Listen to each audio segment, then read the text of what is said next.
Hey everyone, and welcome to this explainer. Today, we're unpacking something absolutely crucial. Layer 3 of the cognitive ecology model, which focuses on institutional structures. We're going to be exploring a really profound idea today. The core thesis here is that the places where we learn, work, and heal, they are not neutral containers. They actually actively shape who gets supported and who ultimately gets excluded. Okay, let's dive into this. What if failing in the system actually means the system is failing you? For so long, when neurodivergent people, folks with autism, ADHD, or other cognitive differences, when they struggle in school or at work, the narrative has always been that the individual has a deficit. They just need to try harder, or they need to be fixed. But the cognitive ecology model asks us to completely rethink these struggles, not as personal failures, but as systemic mismatches. So here's our roadmap for the explainer. We'll be breaking down Layer 3 across three major pillars: education, work, and healthcare. We'll start with the illusion of neutrality, move into education's conformity trap, tackle the workplace productivity myth, look at healthcare as a gatekeeper, examine the human cost of masking, and finally wrap up with redesigning our systems. Let's start with part 1, the illusion of neutrality. Basically, institutions are not neutral containers. Schools, offices, clinics, they're regulatory environments that define what legitimacy looks like.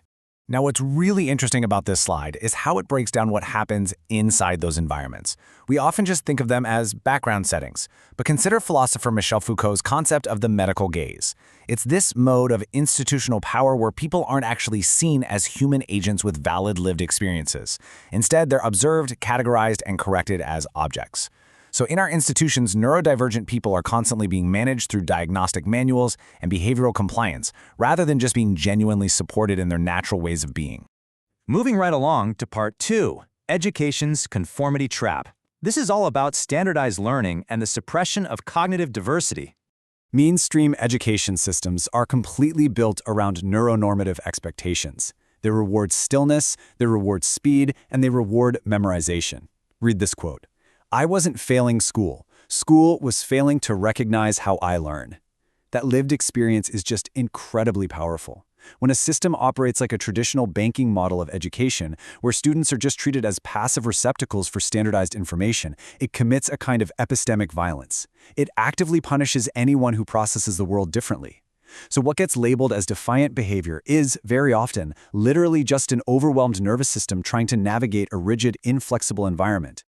So we clearly need a completely different approach. The traditional deficit model demands standardized testing, rigid sequencing, and physical stillness. If you don't conform, you're penalized. But a cognitive ecology model-aligned alternative, it offers mastery-based evaluation and multimodal pathways. Instead of time-based stress, there's a normalization of movement for regulation and room for nonlinear exploration. It's about shifting the environment to fit the student, rather than forcing the student to shrink to fit the environment. All right, part 3, the workplace productivity myth. Let's talk about the glaring mismatch between neurodivergence and traditional productivity models. Think about your own workplace for a second. Employment systems love to call themselves meritocracies, don't they? But in reality, they heavily reward social fluency, networking, and high-visibility tasks. For neurodivergent professionals, the standard employment model often heavily penalizes their natural cognitive rhythms. I did everything right, masked, networked, worked overtime. I wasn't promoted. I was exhausted. There's such a heavy emotional weight to that quote, because what looks like success or competence on the outside is so often just desperate survival. And this brilliantly illustrates exactly where the disconnect lies. Traditional workplaces assume productivity equals speed and hourly output, but the CM perspective, it values deep focus and the actual depth of the outcome. The workplace assumes advancement requires playing office politics. CM argues we should base progression strictly on skill and impact, not visibility. And then there's collaboration. It's so often forced through sensory overloading open offices, which are honestly a nightmare for a lot of people. CM advocates for asynchronous communication and sensory-friendly spaces. The current work environments force masking over substance, and it's costing us incredible talent. Which brings us to part 4, healthcare as a gatekeeper. We're looking at the structural barriers to diagnosis and support. You'd think healthcare would be a pure place of healing, right? But for neurodivergent individuals, it is frequently a site of intense gatekeeping. Who gets diagnosed and when is determined by institutional definitions of autism, not by lived experience. There is a massive systemic injustice happening here, especially when we look at intersectionality.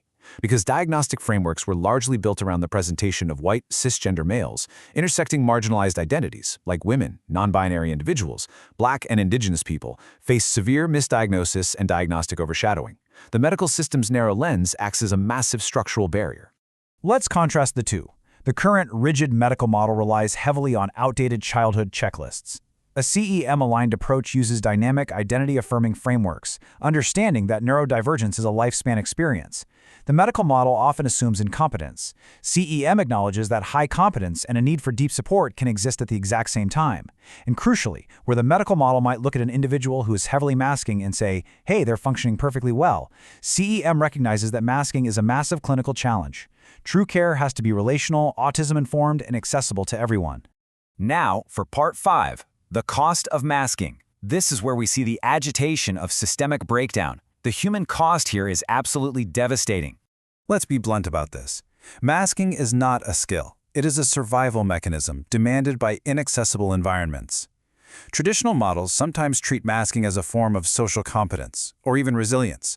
But in reality, masking is a form of enforced systemic compliance. It's not an individual adaptation we should celebrate. It's the literal suppression of a person's natural cognitive, sensory, and communication patterns just to avoid rejection, discrimination, or medical invalidation. So, the crucial point is how this leads directly to burnout. The cognitive ecology model views this almost like an energy budget. You have your internal capacity, your baseline cognitive, emotional, and sensory resources.